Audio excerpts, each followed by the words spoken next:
How was your dinner? I had some leftover curry from Saturday night, which was You're good. always eating leftover curry. I Your make favorite enough. food is leftover curry. I make enough on Saturday night to have 3 meals. I have one on Saturday night, I have one on Monday night, I have one on Wednesday night. Just because we record on Monday and Wednesday, you always catch me eating leftover curry.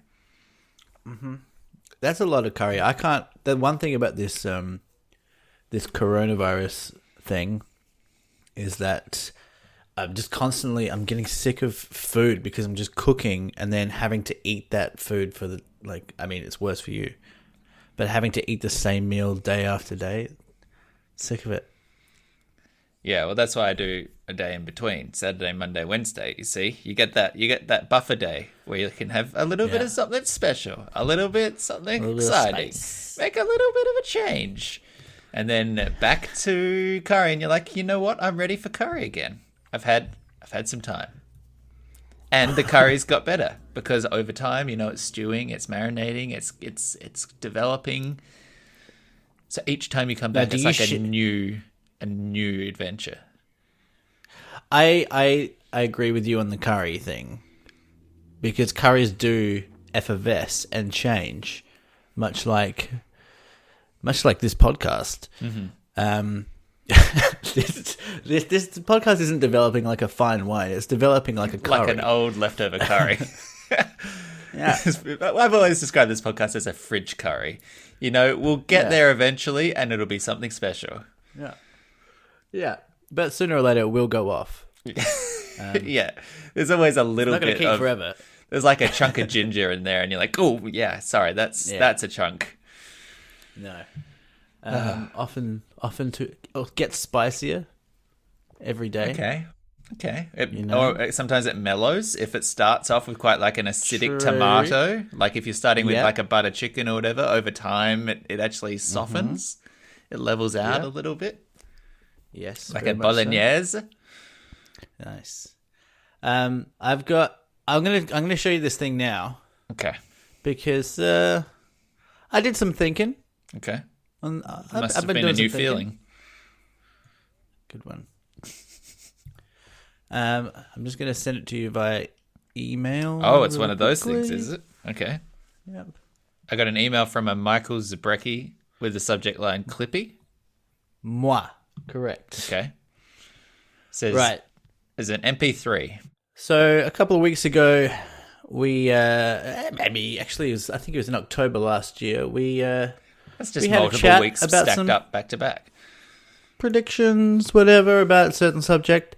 And Oh, fuck. I'm just gonna let the clip do the talking. Jim, Jesus. can you roll the tape, Jimmy? Thank you. Okay. Oh, do you want to know my answers for that bet? Yeah. Elizabeth Warren.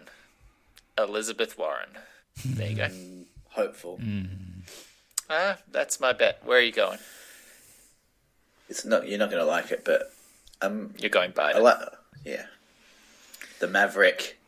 I think his name. I don't know how you Motherfucker. can watch the past 2 weeks of American politics and think A, Trump's literally being impeached, and B, Biden's name has been dragged through the muck for 2 weeks, and all of his polls are dropping, and he's like getting less donations from than other Democratic candidates.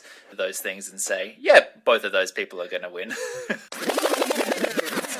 I don't know how you can look at both of those things and say, yeah, both of those people are going to win. He just seems like a president. You're rubbing it in at this point now. He seems like the president. I think Biden's absolutely empirically been trending down. I just think because Trump sees him as the rival and is going to expend all the energy shitting on him, I also think he's not one to enthuse a Democratic Is it base. more which important is stuff, looking or do we for get the point? revolution? And so Yeah. I think Hold on. he just won't attract the kind of fundraising or grassroots momentum that some of the others, like a Sanders or a Harris, would get. Yeah, I don't know. I think you're wrong on this one. I think that's all that we need to hear. Here's Right? what I That was think's gonna probably that's the Here's my that's the prediction. gist. I think what you'll start to see is the Democratic candidates start to drop like flies, And then I think that they will have no choice but to unite. So they'll end up endorsing Joe Biden. I think you'll see Elizabeth Warren do pretty well. I think you'll see Pete Buttigieg do pretty well as well. But my prediction is that you'll have Bernie and Biden in a heads-up duel. And then Bernie will eventually drop out himself, leaving Biden to be the Democratic nominee. I think that you're right. Thanks. Didn't expect you to say that. Look, I don't know what's going to happen. This is just a prediction, but it is a prediction for very real money that we basically shook on. No, I don't. I think that was all verbally that was the online. most important. So for $50. I don't know if there's any more. 50 big ones. I don't know. So, and just for the record, the date today is October the 8th, 2019. That's see, something about that seems oddly out of character. Just gave the date as well, which is a where was- timestamp, which is lucky for me. Sorry, where was my acceptance of that? Because my knowledge of contract law back from the law degree that I did, I needed to have an acceptance. Enough of the contract law. People have been on my back about that for years. Now, Nick, Was there I just wanted to part of highlight that clip there? Sorry, was there part of the clip where I said yes, I will give you $50 on today, October 18th, 2019? It predates that. That was just before I started. I took the clip. So really, I should have probably taken the clip just before, but just take my word for it. You can go back if you want, but don't. Okay. But we basically agreed. Sorry, what I wanted to point out with that clip, and look, I don't mind if you're wrong. You know, I like it when you're wrong. Actually, what struck me about listening back to that clip is the that was, and just to be clear, word? that was taken just like in its entirety in one piece from a From one podcast. from That the was just same podcast, that yeah. wasn't. That was all just sort of complete, intact. Yes, I mean, Just like a solid chunk. I compressed it. I obviously heard the beeps. Did you hear the beeps? Uh-huh. That's different parts of the same podcast. So And was there a different part at the end there? no, No, because I don't remember you playing such smooth, soulful jazz underneath your prediction last time. But maybe I just couldn't see the piano. Honestly, sometimes that just happens when I get on a roll and I say things. Mm-hmm. That a piano just comes out of nowhere. That's royalty free piano, by the way. You specialize in playing royalty free music. It just happens. I mean, if you follow me around and I'm just giving out zingers left, right, and center, if you're playing other people's music, at some point you're going to come into some trouble. So usually I'm soundtracked usually by royalty-free music, yeah. The other day I was standing next to you for about 30 seconds, and then when I proceeded forwards, I was on a different floor than when I started. It's amazing. That went over my head. I don't get that. Elevator music.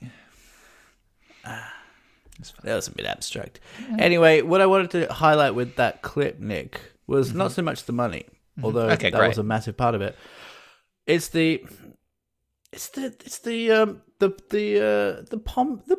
pompousness of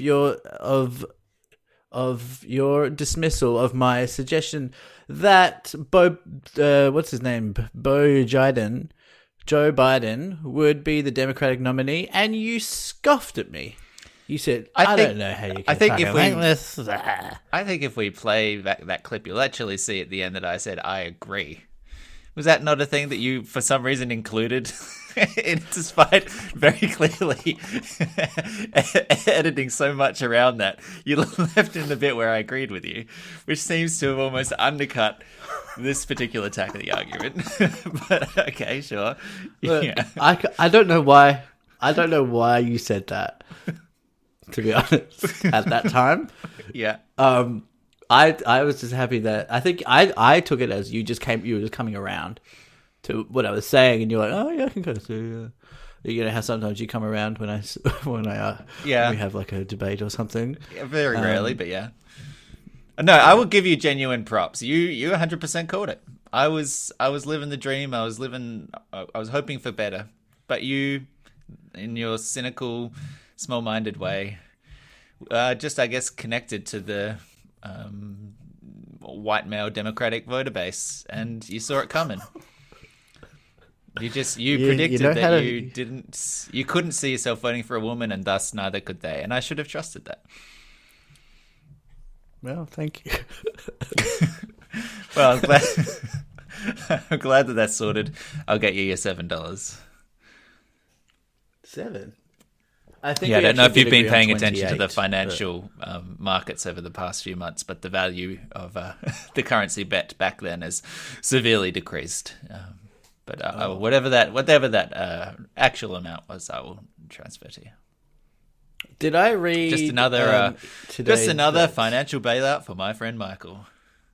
Woo! Did I read today that New Zealand, because of their strict implementation of lockdown, is close to having this thing sorted? Yeah, the corona thing.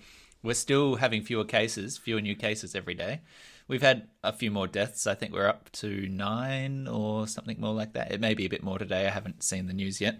But I think proportionally, we're getting pretty close to half of the people that have contracted the virus have now recovered from it. Half of them. So that's pretty amazing. Wow. And I think the total's around 1,400 people. I think about 700 have recovered. I think there are around 9 deaths last I heard. So really doing some amazing thing. The lockdown is another week from today. Today's day 21. Oh, close. Closing in. I think it might get extended a little bit. I hope not. I miss my boyfriend, but I think it might. But we will see. But yeah, no, they're doing pretty fucking great, to be honest. Cool, well done. Well, you didn't do anything. Well, you stayed in and had curry and didn't fuck your boyfriend, so that's something. Yeah, it's a self-sacrifice. Oh yeah, that was what I was going to ask. Do they definitely know that you're immune after you get it? I don't know if we know that. I don't know. I think that I just saw some. Yeah, well, I saw some an article suggesting that the WHO was looking into it because there were people who had seemed to have the symptoms again, and I'm not sure whether that. I think what they're looking into is to confirm whether or not that's a new case of contracting it again, or whether it's the virus hanging around a bit, and those patients didn't knock it on their head fully. And so it's like flared. And I think that's what's being investigated. But I'm not sure if there's a definitive answer yet. Okay. Well, sounds like kind of good news. Yeah. I mean... Getting better. News is getting better. Both on the up and up. Australia and New Zealand are doing pretty well on a global scale. Should we do the intro? Yeah. Do it. Welcome to Deep Forward, Take off my sweater. Oh...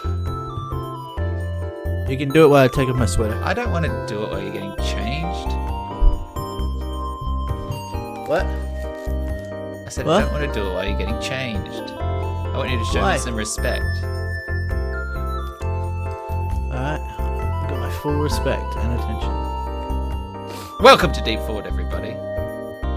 It's just an exciting podcast today, and I've just got a little bit more pep in my step. And I hope that you do too. I hope that you're feeling refreshed and at ease and in delight at just hearing a couple of guys having a chit chat, you know, getting some words out. Sitting through the internet with me this week. Michael, say hi. Yo. Whoa. And my name's Nick. Welcome to the show. How you been feeling? Are you drinking a beer? I'm having a beer. I'm over the hump now. It's Wednesday. Right. You asked me something. How have I been feeling? Good. Been sleeping really well. You've been sleeping really well. So, oh man, I've been sleeping fantastic. Nothing like a pandemic. I feel $1 million soothe those fears, those late night anxieties. Oh God, just does wonders for the soul. Well, I mean, Yeah, I don't know. I haven't really been that worried when I go to sleep that much this recently. Yeah. So what has actually what was your previous pattern and what's changed? Do you know why this is? I think Is it it's 'cause you're not because working? now I have. Yeah, I think it is, but I'm going to bed way earlier and getting up way earlier, and so I've established a routine for myself now that's not able to be affected by any external obligation or Obligations. anything. So I've been going to bed at like 12, waking up at 8, sleeping like a baby, using the sleep cycle app, tracking all my sleep, and it's it's great. Yeah, 8 But, hours for so you I'm is more- a huge improvement. Yeah. So I'm more mentally alert, but not really. I'm alert, but I've got nothing to do with the alertness. You're so- alert but not alarmed. Okay, yeah, I guess. How about you? You had a big work long weekend, did you? Yeah, I didn't really take... Did you do anything over Easter? I suppose you can't really do things, but did you celebrate it? No, we just Emma and I just cooked up a lunch for ourselves and had a nice lunch. Nice. It was our anniversary on the same day. Ah, did so you... I Because you played met at online that poker Catholic with my mass, friends. didn't you? Yeah. Well, I mean, that wouldn't be true because Easter changes, Nick, as you know. The date for Easter changes. It's based on the moon. couldn't even, just for a second, just go along with it for a joke, but that's okay. So many opportunities there. I worked over the weekend. I know it's shitty, and I'm not complaining, because I'm aware that you have found yourself unemployed, as have many out there. But I have just been very busy, and so I worked 6 days last week. I took only Sunday off over the long weekend, and then I worked Monday again, and we're just fully underway with some of our show development, and we're writing scripts and that sort of thing, and we've adjusted the schedule, obviously with all the coronavirus things, but we have development that needs to take place and which can luckily take place remotely. So that's full steam ahead, on top of another couple of other things. So yeah, it's been a bit exhausting. In contrary to your rhythm, I have been having quite interrupted sleep, where I've been like waking up for an hour or so in the middle of most nights, and I think that's just stresses, just sitting there, or workload stewing away and wakes the brain up. But it's all right. Yeah. I got much more on top of it because of working over the weekend, and this week has so far proven not to be quite so stressful, which is good.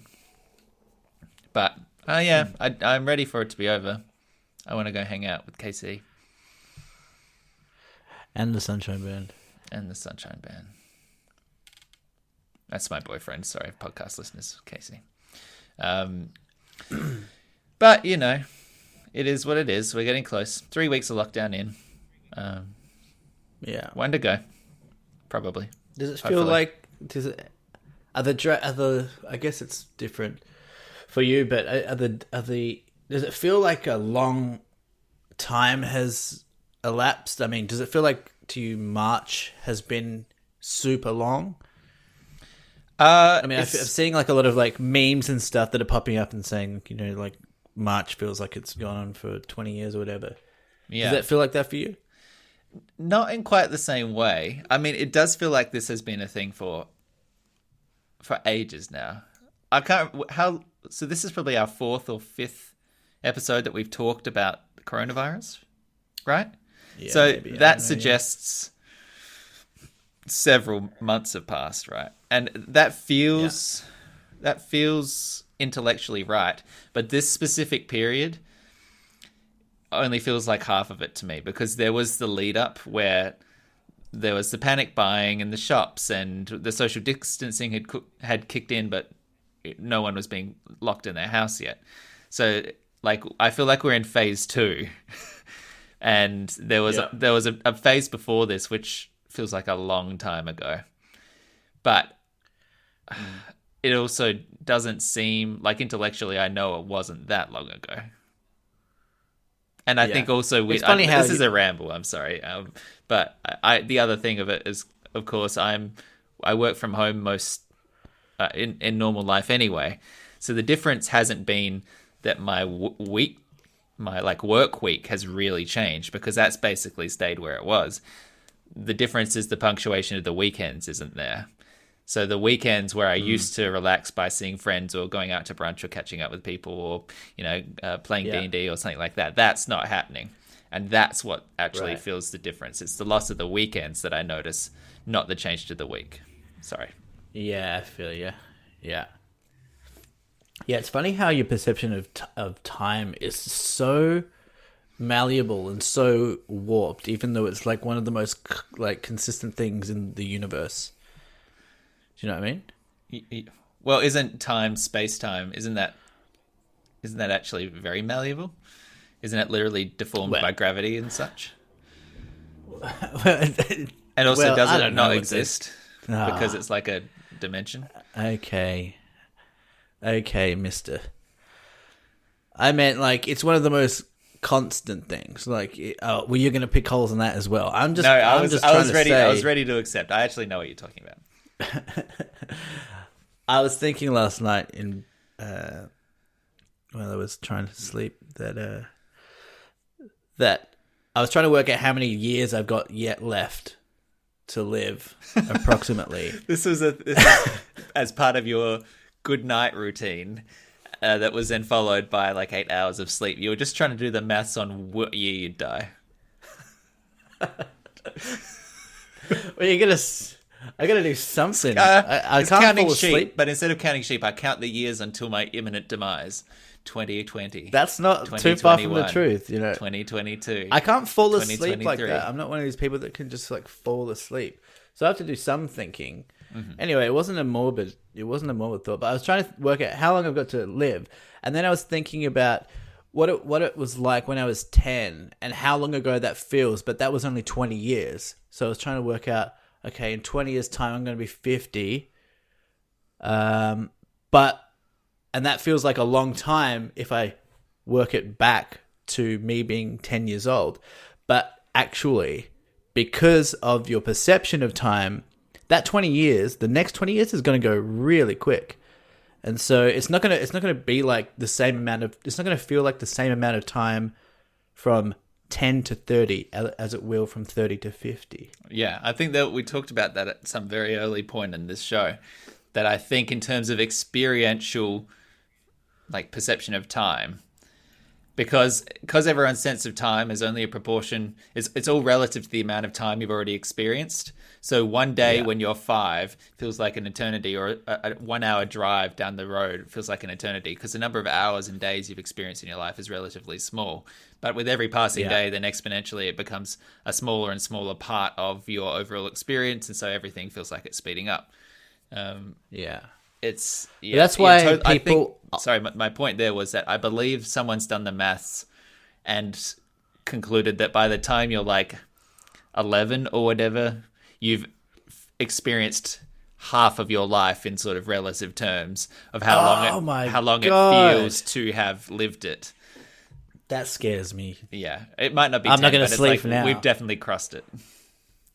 But that's why you always hear old people saying, you'll blink and your life will go like that, and then up until 30, you're like, man, like 80 years. If I live to 80 years, that is so much time. How's this for a metaphor?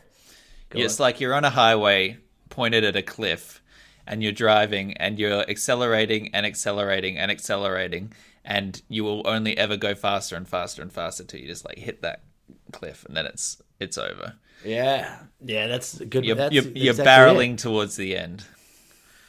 Yeah, great. Sleep well. Thank you. So a little bit of a tangent this week on the coronavirus stuff. I hope everyone out there is taking care. I hope that they're not going insane. I hope that you're restful and relaxed and eating a balanced diet. And one of the, rather than touch on some of the world news things, because I think for most of us listening, life has settled into a strange rhythm, but a rhythm nonetheless. The interesting sort of piece of news that I saw that came out this week is a technological one, because the way that we have successfully contained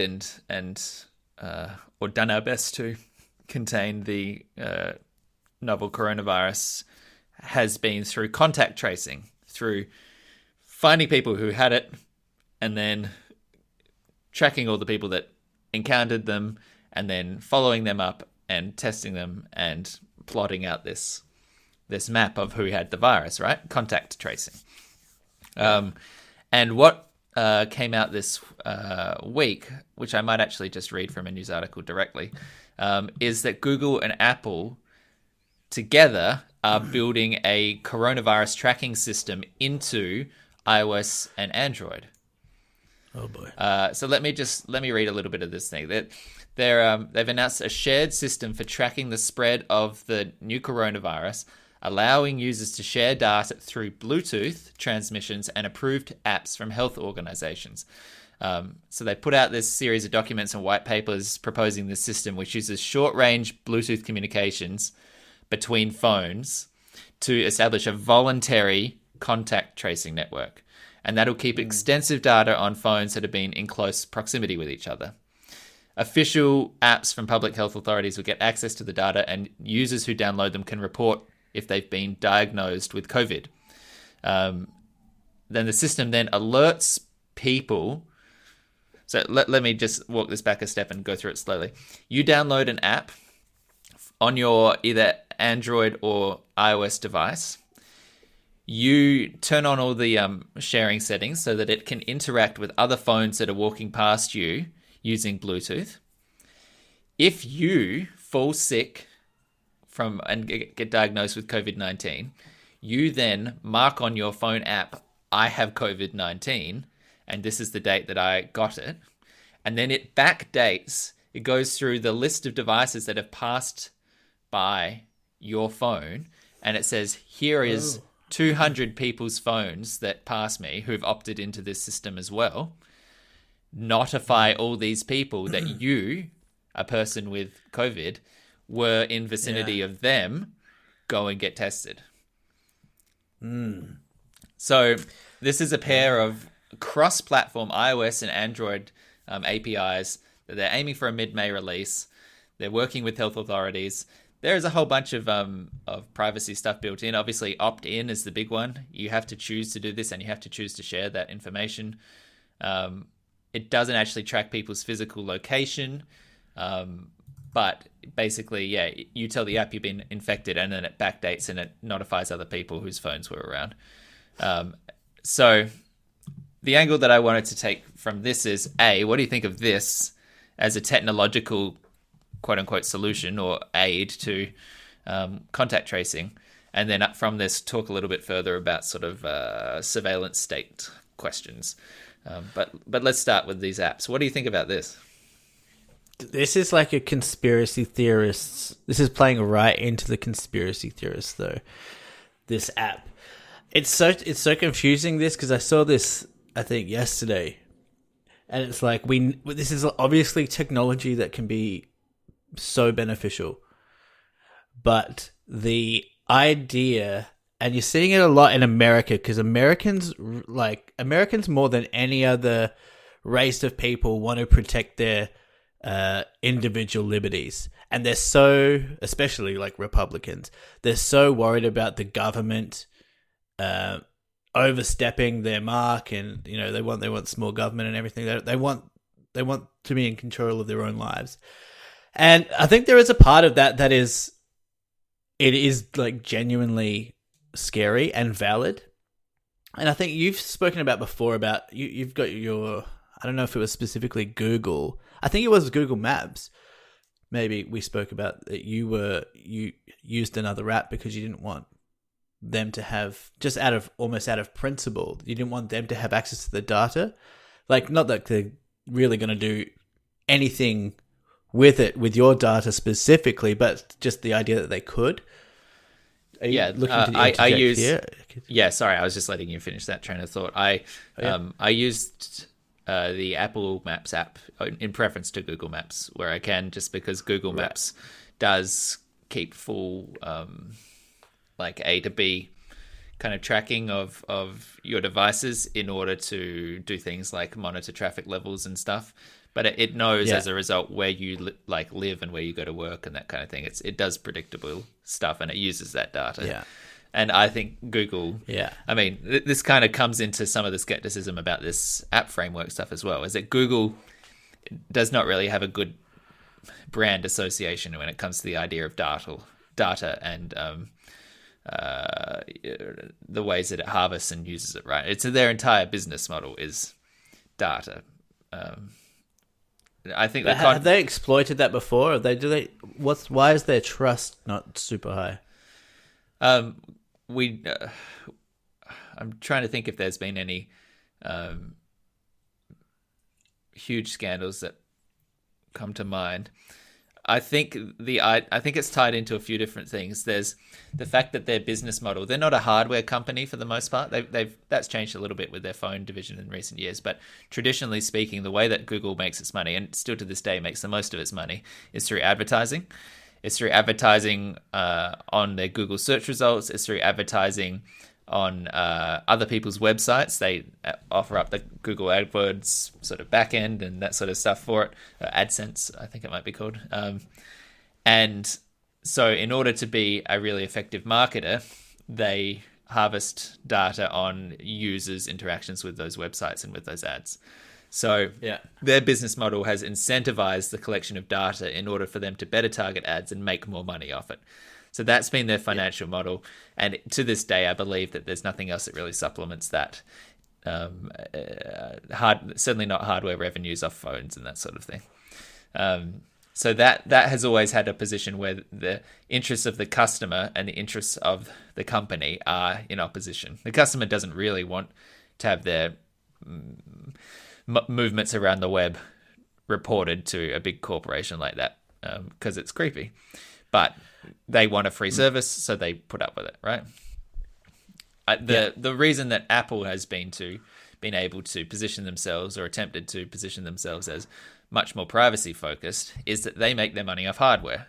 So they build a phone which has a built-in, I think at least it depends on the device. I think Macs have a built-in 30% profit margin. I think phones might have like an 11% profit margin or something like that. Every single device they sell has a price point which is based on the cost of the components inside, and every single one makes some profit.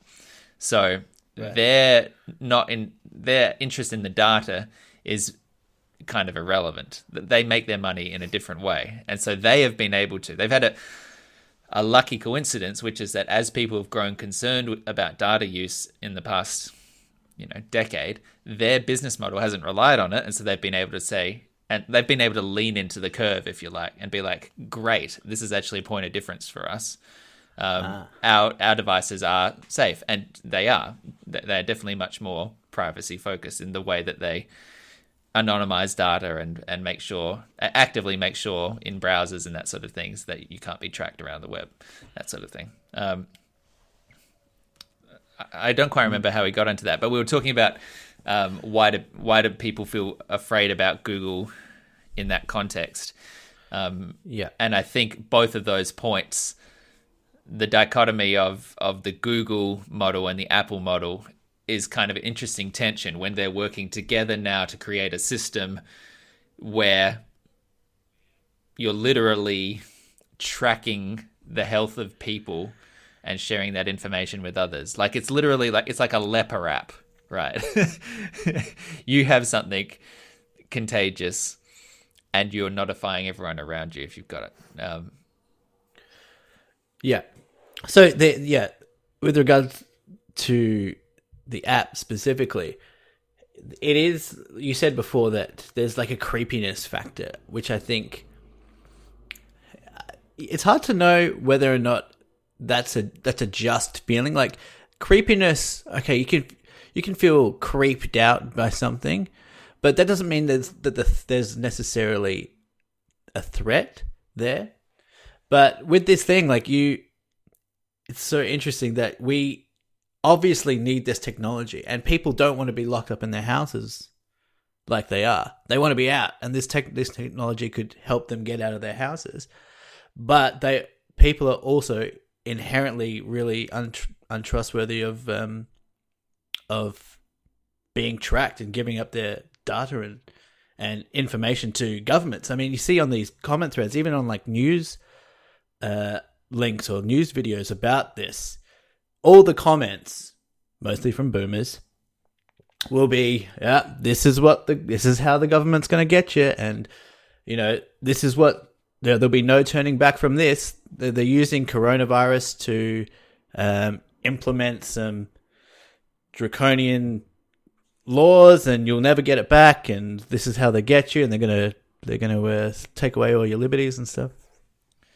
And I mean, I won't say that's a valid concern, because I don't think that this protocol allows for the kind of location tracking. As I said, it is more a device-to-device interaction. So Google and Apple are not getting physical GPS data about where they were. It's a proximity sensor where you walked past someone's phone, you both have the app on, and you go, ping, okay, you're number 123, and this one's number 456. And then if someone later notifies, 123 is ill, it would tell 456, you've passed someone who had coronavirus. That doesn't say at Joe's Cafe. Right. So the tracking ability of it is not really there. It's just a device. So it's not linked a handshake. It's not linked to a name. It's not linked to a name. I mean, this is kind of I'm a little bit torn on this, because I'm an Apple follower. I follow their choices and releases and stuff kind of closely, and so I do feel like I understand what they do and what they would and wouldn't do, and what things they do and don't legitimately value. And I think privacy is one that they do take seriously. And I am much more likely to consider this than I would be if it was just a Google initiative and Apple wasn't involved. Because I think Apple wouldn't involve themselves without making sure there were some very explicit protections in it. And that may be doing Google a bit of a disservice in this as well. I just don't follow them as closely. But the point that you make, which is that, this will just be the start, this is how the governments will get you. I think what is the creepy thing about it is the fact that the capacity is already there. That all it takes is this duopoly, these two platform holders, to work together and flip on this switch, and then it's there, and they push that out into everyone's phones. And then, yes, currently you have to install an app and opt into it. But technologically speaking, the hardware, the Bluetooth hardware that's in all of our phones already had this. It was just them using it, right? And I think that's the really interesting thing, which is that our phones could do so much creepy shit. Yeah.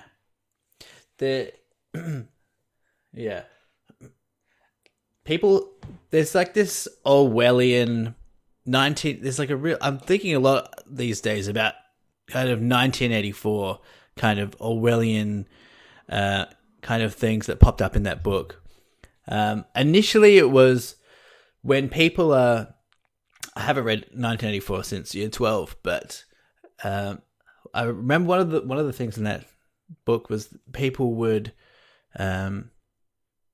the government encouraged people to dob on their neighbors, basically, and that's what's happening now. So there's a bit of that.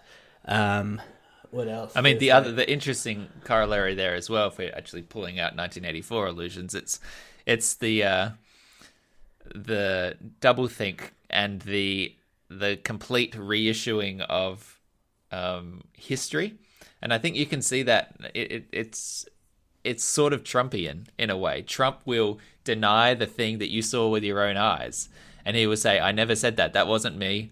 I have no responsibility. You're making this up. You're wrong," and try and rewrite history in front of you. And that's the kind of political maneuver which previously, before Trump came into office, seemed like an abstract, like fictional kind of character trope. But all it took was one person without the morals or the political nous, and now you have someone doing the exact worst that Orwell predicted in terms of like a government trying to control the messaging to such an extent that you are forced to confront the fact that what you're being told is true and what you saw with your eyes are not the same thing. Sure. And the scary thing is that those predictions have come true, but they don't feel as dramatic or as sinister as they do in the book, and that's kind of a scary thing because you don't match it up with what's the word there for cynicism, sinister, whatever, who cares? You don't match it up. You don't equate it as equally as sinister. Yeah. So it kind of just slips under the radar, which is scary. I mean, I don't know if you did with 1984 in your final year what I did, but we had we had to read two texts and compare them, and so I did the classic 1984 Brave New World. Brave New World, Huxley, the actual, I believe, real-world student of George Orwell, who read his mentor or teacher's novel and thought, nah, you've got it backwards, and went out and wrote another classic, basically in response to him. But Aldous Huxley's book, Brave New World, have you read that one? No. Brave New World basically says... I've seen Waterworld. Yeah, that's basically the same thing. Okay. Have you seen Wayne's World? I've seen Wayne's World 2. I gotta see the first one. Some would say that's the better of the two anyway. Train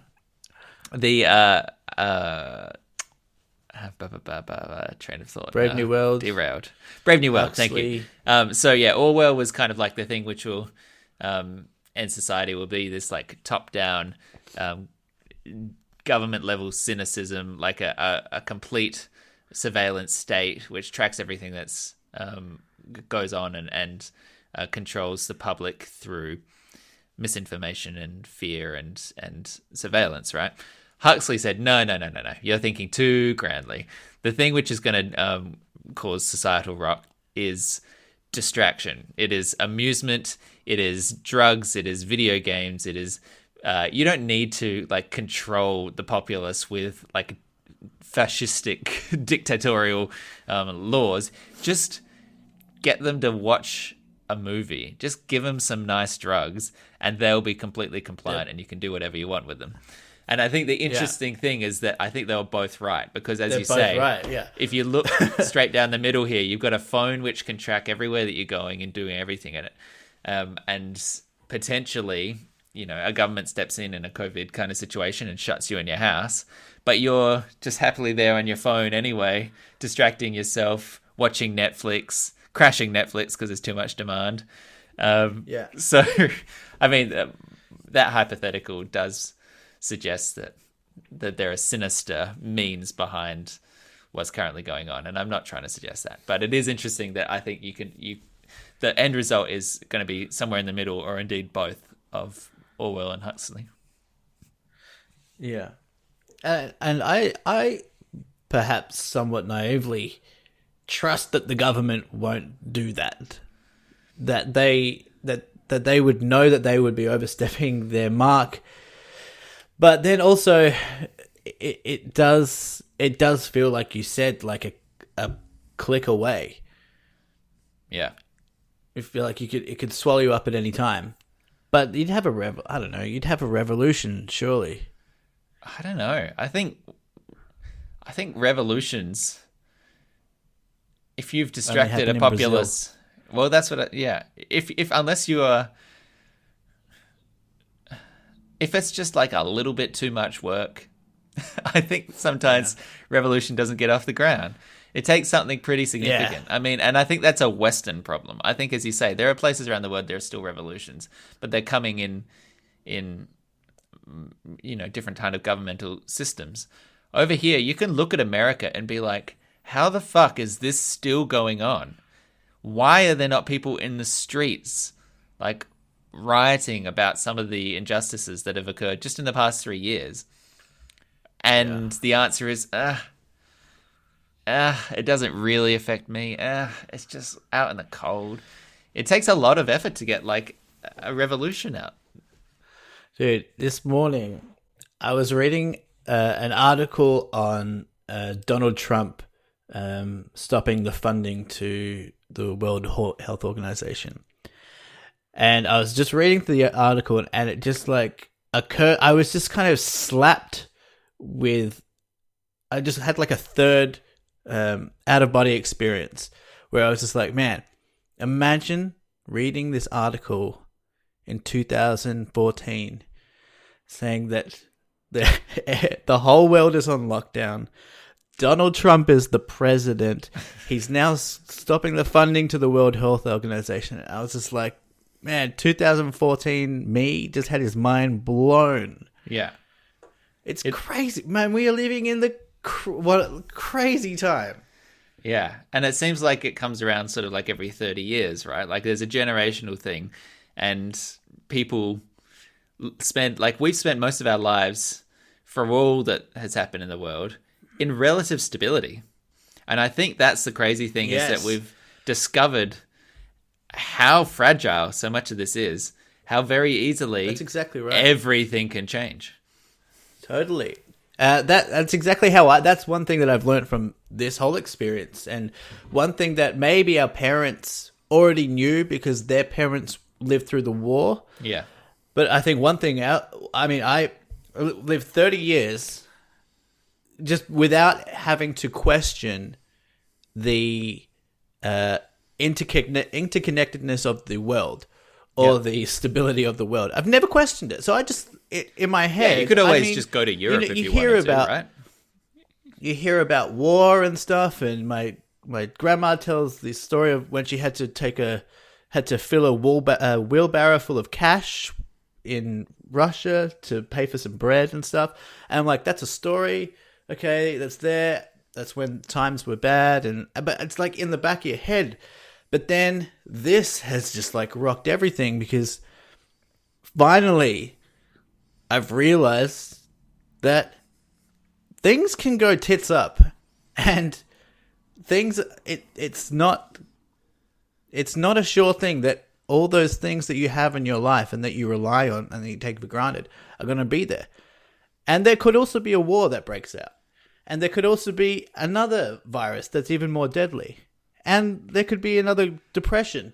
And all these climate things. change. I mean, this is a kind of crazy thing as well, is that we're going to hit a tipping point with this so soon. And then the idea of like, you have to stay in your house because the air quality is now over like 900 parts per million. No one leaves the house today. Like there are going to be so many like societal impacts from climate change that start kicking in the next decade or two that will again uproot society, uproot what it means to have a job, go to work, educate yourself, travel. What does recreation look like if you can't go outside? What is, what sports can you play if the like green spaces have all burnt off, if the sea's boiling or, tornadoes are ripping across the place? It's so fragile. It's so crazy.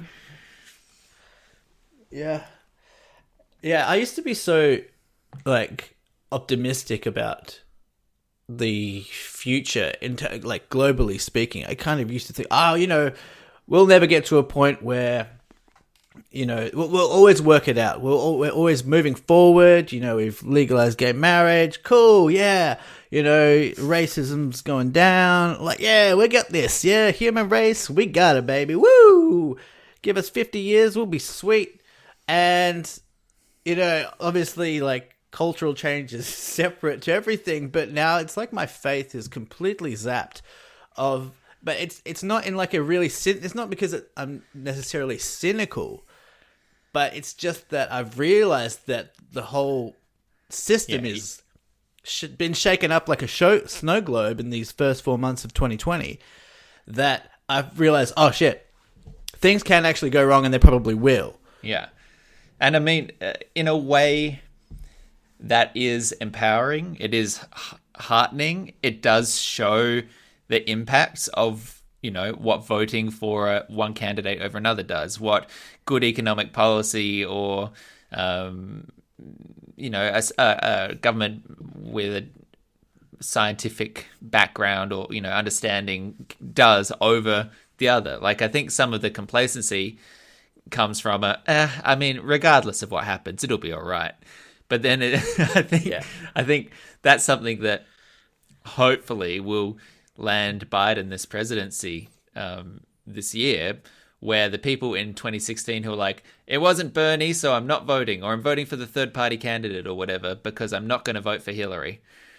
I think those people, hopefully, and I don't blame them, because it's easy to be aspirational and it's easy to, want, if you don't root for a candidate, it's hard to force yourself to choose the lesser of two evils when you feel like there was like a great option there that didn't get even in the running, right?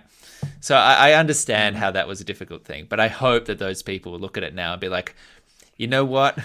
If I'd just fucking gone and voted for Hillary, none of this would have happened. None of this would have happened. Yeah, it's and interesting. Also, just to top it off, we're on a fucking rock hurtling through an empty void. Yeah, and at any second, a big old space rock could just come plummeting through the outer reaches of the galaxy and just make it all pointless anyway. This is really quite a nihilistic podcast. I like it. I feel comfortable. Yeah. Well, let's delve that one step deeper, because off the back of this Orwellian chat and off the back of this tracking app, so let me just ask you, do you think you'd sign up for the tracking app? The COVID tracking app? So it's voluntary, and you said sign up.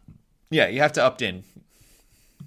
So it is traced to a name. Sorry, that's me just linguistically pulling a phrase to describe the action. I don't know that you have to actually register your name and details.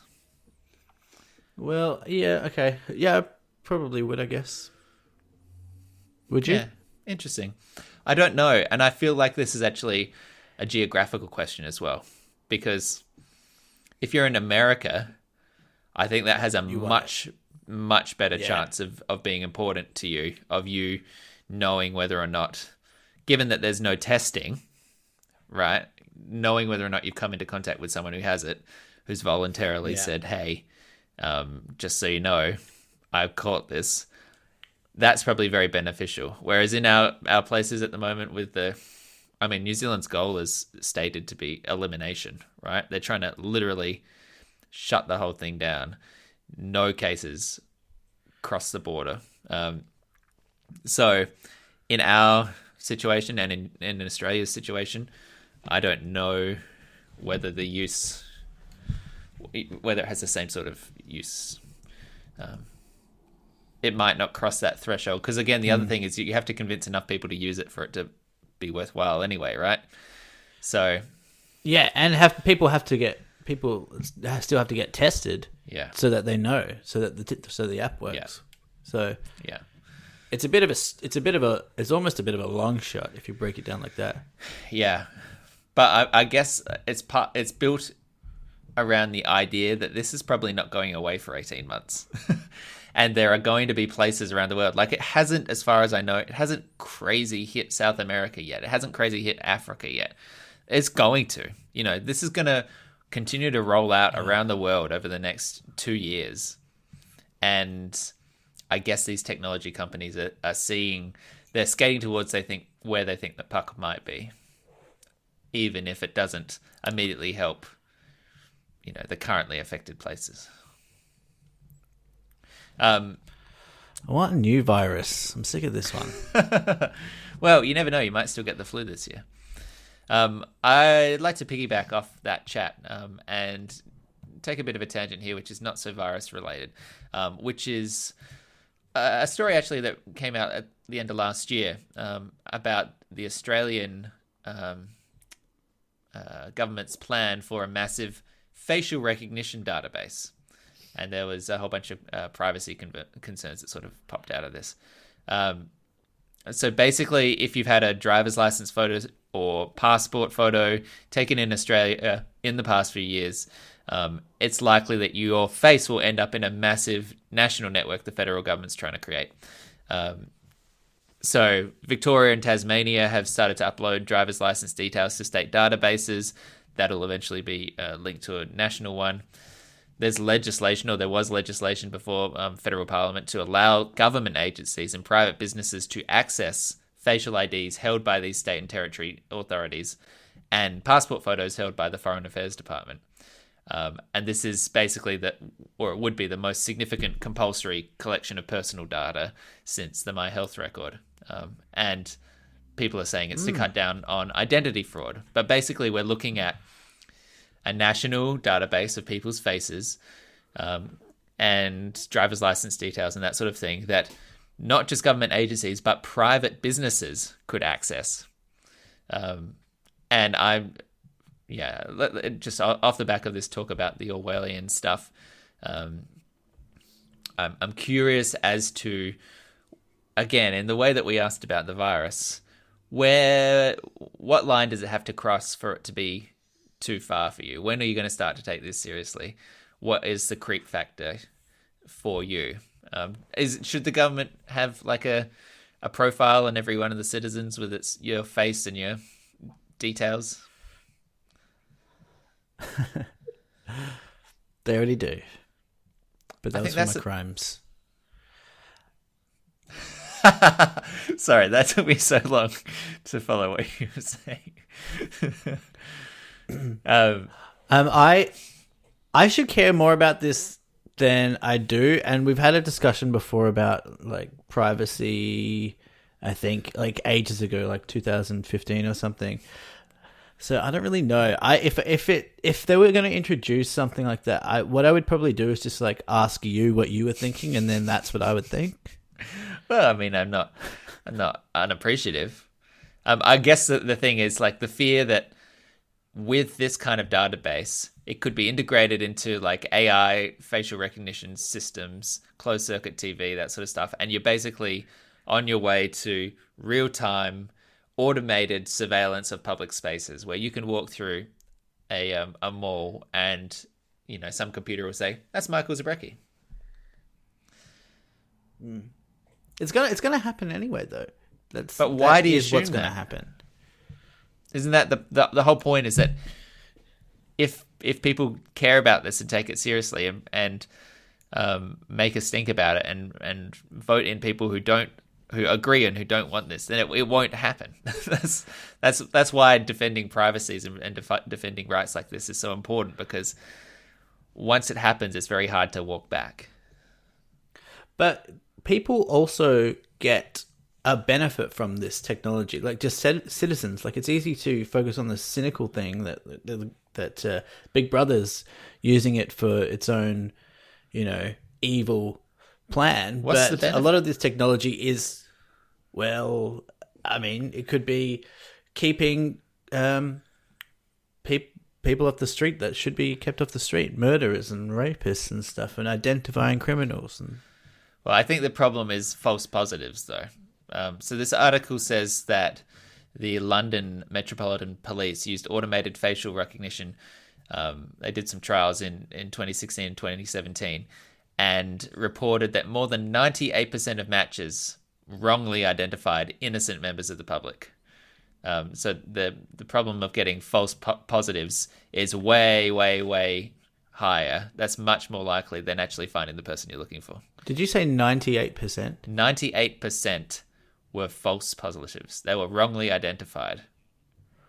Well, that's broken. That doesn't work. That's the point, right? If it isn't working and they're using it and they keep bringing in the wrong people, then it's it's giving this like law enforcement the ability to like arbitrarily detain someone, have their fundamental rights to a fair trial compromised based off a system which is unreliable. But why are they allowed to use a technology that's 98% fail rate? Because that was that was the whole point. They were doing a trial to see whether or not it would work, and that was the data that they came back from it. I think, and I expect that if they were to try and roll this out more significantly, they would need to be able to promise a much higher hit rate than that. And I think ultimately at this stage as well, it would be used in coordination with officers, right? They would have people reviewing it to see whether it's a false match or a real match.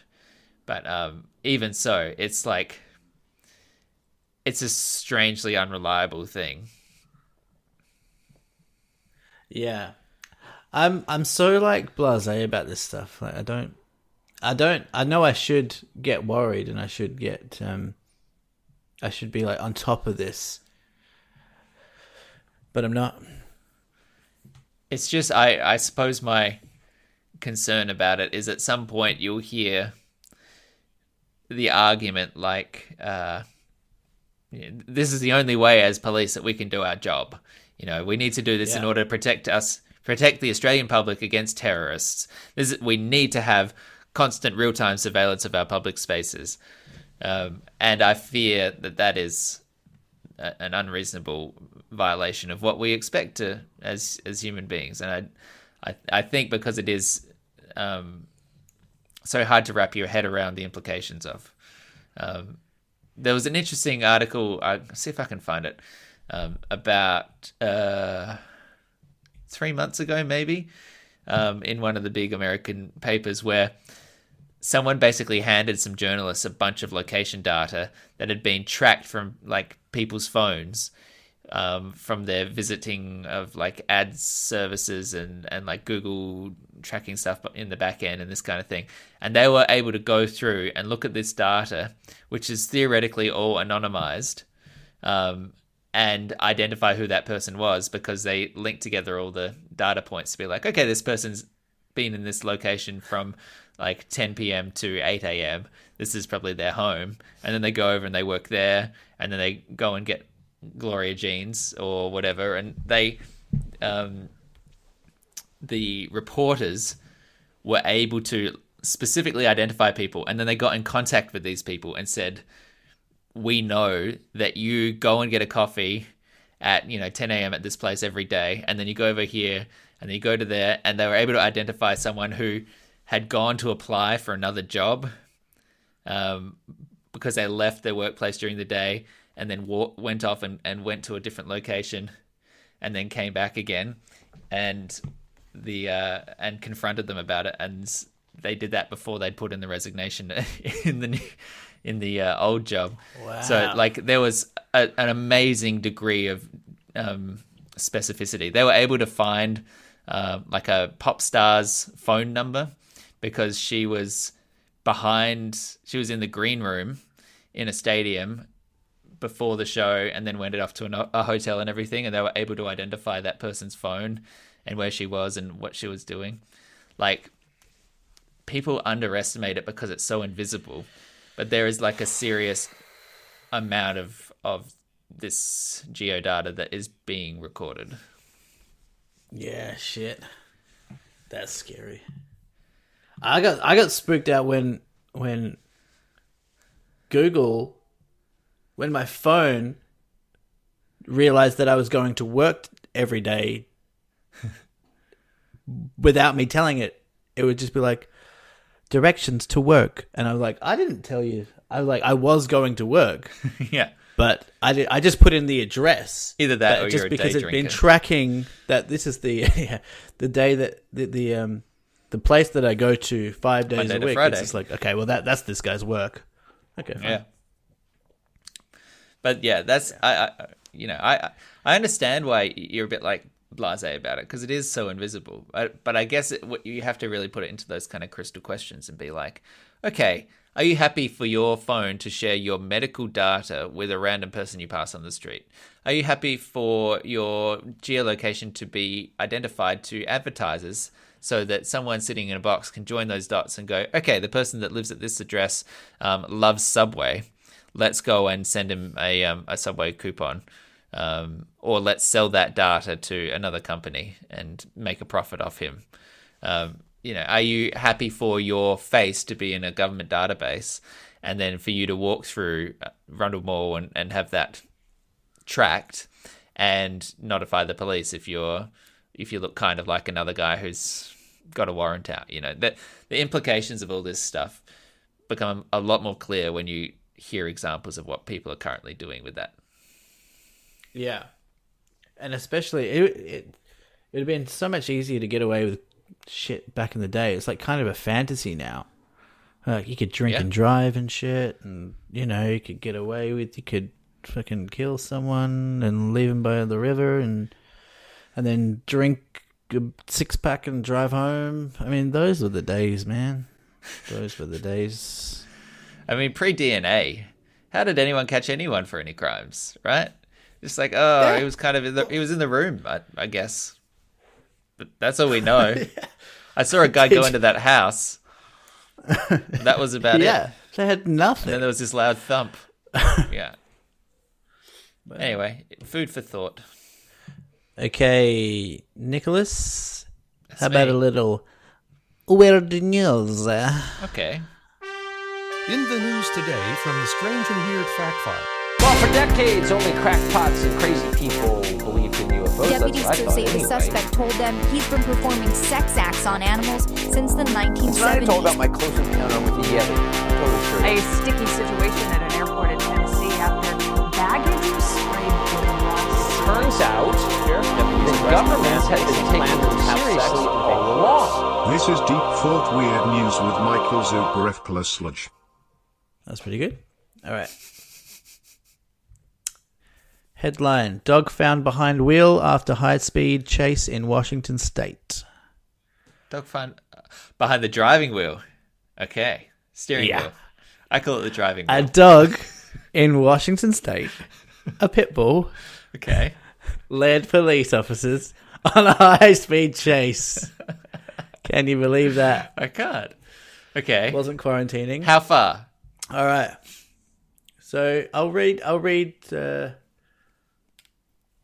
give you the dot points of the article. Okay. Mm-hmm.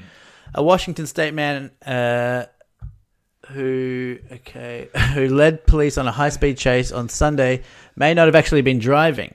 Officers said that they found the suspect's pet pit bull behind the wheel. Okay. 51-year-old male suspect from Lakewood, Washington, is now facing several charges, including DUI, reckless driving, hit and run, and felony. The man allegedly struck two vehicles before he fled. One trooper reported seeing the pit bull in the driver's seat with the owner handling the steering wheel from the passenger's seat. The car reportedly hit speeds of up to 100 miles per hour. What? So reportedly saw the pit bull in the driver's seat with the owner handling the steering wheel from the passenger's seat. So what was the pit bull doing? Pressing the pedals. Get this, Nick. Washington State patrol officer said the driver told police that he was, and I quote, trying to teach his dog how to drive.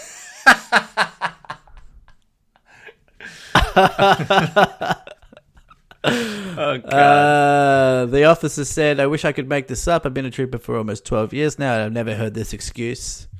So okay. I've been in a lot of high-speed chases. I've stopped thing. a lot of cars, and I've never gotten an excuse that they were teaching their dog to drive. Here's my thing. Yep. Do we think this is legit? Or does he, slightly drunk, having just hit and run, running away from the police, finally gives in, pulls over, does he grab his dog from the passenger seat, throw him into there, and then strap himself in, do a quick seat swap, so that when the officer comes up to the door, who's there? Big old dog. Sorry, officer. My dog got a little bit carried away. I was asleep the whole time. That is exactly what happened. He was so drunk that he was driving, and in his drunken mindset, he thought, I know. All right, you gotta... I've already had a DUI. You've got to take the fall for me. You're gonna take this. And the dog's gone... So he's putting the pit bull in the driver's seat. The cops are coming over, and they've asked the dog for the ID. They said, license and registration, please. And the dog's just gone... And they've gone... Something's fishy here. And then they've looked at him, and he's got beer bottles on the floor and shit, and they're like, "So, were you driving this?" And he's like, "No, well, I was actually teaching my dog how to drive." And then the cops were like, "I'm not going to buy this, am I?"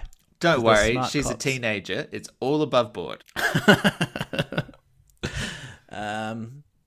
He was later released on bond. The owner. So what an exciting excuse. Sometimes, you go through life, you think about all the numbers of people that have been arrested, all of the, crimes that have been committed, and you encounter a new excuse like that, and you got to respect it, right? He had a crack. You gotta respect it. Of course you do. Amazing. Let me throw one more animal weird news back at the pod for you. This one broke last month. Pretty big deal in New Zealand. The heading: I spied a moose in the Fiordland National Park. I spied a moose? I spied a moose in the Fiordland National Park. Oh, not spider moose. Spider moose, spider moose, does whatever a spider moose does. I spied a moose. So, as it turns out, there is an elusive Yeti-like mysterious beast in the South Island of New Zealand that is the subject of folklore, the subject of rumours and speculation, the subject of a year's worth of mystery and rumours and excitement. There is a moose. It's Bugfoot, isn't it? There's a loose moose on the South Island. Historically, they were shipped over and released into the park in like the early 1900s. The last photograph that there were real moose in the area was in 1952, and basically everyone thought they'd become extinct. However, like every good missing monster, there have been unconfirmed sightings over the decades. Even better, DNA evidence in 2001 and 2002 suggesting that they were still in the area. But Ben Young was in a helicopter, 24 years old, and in March 2020, he saw a moose. He had absolutely no doubt he saw a moose. He was a passenger on a helicopter flight in the Doubtful Sound area, and he was looking out across a valley, spied a moose. He said it was only for a couple of seconds, but it had a big long face, and it flicked its head and exposed its big ears. And this is a quote from him. Instinctively, I was like, fuck, that's a moose. Now, the pilot was initially very dismissive, but then he realized how serious this guy, Ed Young, was, and he spun the helicopter around for a second look, but it was gone. So, unfortunately, still no confirmed photographs. And the mystery lives on, but what an alluring treat to imagine. You're wandering through the national forest, you're in a helicopter perhaps, you're yachting, you're rafting down a river, and you just catch a glimpse of a big old moose hanging around, and you think, I've seen something magical today. If I was in New Zealand and I was hiking and I saw a moose, I'd be like, I wouldn't say anything. I'd be like, oh, I guess New Zealand has moose. Well, here's another quote from him. Quote, Ed Young: I definitely know what a moose looks like. So don't let you skeptics out there think this guy doesn't know what a moose is. He definitely knows what a moose looks like. Because when he said that, when he gave the description, he didn't mention the horns, which is the biggest part of a moose. Well, I guess it depends on what time of year it is, whether they have horns, right? What? Don't they lose horns like antlers? Do they? I don't know. I feel like moose. What does a moose antlers- look like without horns? Just like a big old cow. Are you serious? I need to look this up. Moose without horns. Moose, no horn. This No antlers. That's what I meant. Yeah. The yeah. this guy They look stupid without horns. Yeah, what a rubbish animal. The guy Ed Young, the moment that he landed, he went and saw Ken Tustin, who's been chasing moose in the Fiordland National Park since the early 1970s and has written 2 books and numerous articles on the subject. And Tufton said he also believed that Young had seen a moose because he's worked in British Columbia as a hunting guide and, quote, the man is bristling with integrity. It was good spotting by someone who knew. So, yeah, very exciting. The moose is loose and New Zealand is a buzz. Go look at to the listeners. Go look at Google moose no antlers. No. No. Just open up your podcast player and look at the screen right now. I'll put that photo right there for you, baby. Oh, you're gonna do one. I'm gonna. It looks like a rabbit fucked a horse and has a learning problem. Okay. Specific description, but Can you use that one? I suppose we can use that. If you've got something from this episode, then I'm delighted. And I wish you would just spend the next 3 hours revisiting some other great episodes from our archive. If you scroll down your podcast player, you'll see there are 134 other episodes, and they're all great. And you can find all of the details at deepfort.podbean.com. You can go to facebook.com/deepfort. You can go to twitter.com/deepfort and get your notifications when an episode goes live. You can go to Instagram and find us at deepfort. You can send us your questions and comments at deepfort@gmail.com. And there's stuff on SoundCloud if you want it. And you can just donate money to a local charity of your choice because food banks and stuff are having a hard time. So do something nice for the world. Can I just tack on to that and just say, just fucking send us an email or a message so we can give a shout out or something, anything. Just send us a question, send us a hello, send us a recommendation that we can yell out. We've got nothing on our plate. Send us anything. We'll just read out. If you want to send a message to someone, if you want to propose to someone, just send us the copy and we'll read it out. Yeah. I mean, the recommendation doesn't have to be just our recommendation engine, I should say, doesn't have to be from us exclusively. If you want to shout out something great that you've been watching, send it in. By the way, a lot of good feedback on the recommendation engine. That's good. By the way, Nick. I'm I listened back to that jingle. That's a jingle. That's got some. That's a jingle. Yeah. It's Maybe got next the week. thing with the motorbike and the Yeah. Have you gained weight in this isolation?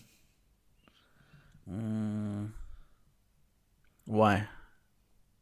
Just look a little bit rounder. Why? Yeah. I'm not sure. I haven't weighed myself. I've been doing push-ups almost every day, so How many can you do? trying to stave it off. But I've been aiming to do 100 every day, doing 25 in 4 lots. Mm-hmm. But usually I get to 3 sets and I don't do it. But I'm doing different versions, like incline, Yeah. decline versions of it. Yeah. But the thing is, I'm just not walking. Like my steps are just not up there. I was hitting like 20,000 steps a day. Yeah. And then now I'm like 8 if I'm lucky. Yeah. If I go on a big walk. Yeah. So that's the killer. I'm worried though, yeah. What about you? Yeah, I mean, today I didn't leave the house. Normally, I probably would have, but I just had all this work on this week, and the workout I did today, I was just doing weights at home, so I didn't need to go out for a run or anything. So my on and off routine is that on the days when I haven't done a workout, I would go for a walk in the afternoon. So Tuesday and Thursday, I'll go off and try and get some air. But yeah, I do. What are you doing with the weights? I just kind of look at them and just use them as sort of inspiration. Oh yeah, you draw them. Yeah, still life. I paint them. Yeah. Any chance we could get like a short video of you lifting some weights for the gram? The Instagram. Who on earth would want to see that? All of our 40 strong fans. I'll put it on a story. Love it. But I won't put it on a gram. I want it to disappear after 24 hours. On the Deep Fort gram? If you like, sure. All right, cool. As long as you put great. one up as well. All right, I'll do a workout video and you do a workout video. We only put it on the story. Deal. If you had gone back to 2014 again, much in the same way that it would have blown your minds about the state of the world with the pandemic, the Iran war, the fucking global warming, the Trump presidency, do you think that it would have been more or less surprising to hear us, A, still doing this podcast, and B, have a legitimate workout video series on Instagram? Because I think it'd be the second. I think that's the one where we'd be like, okay, what the fuck has gone on?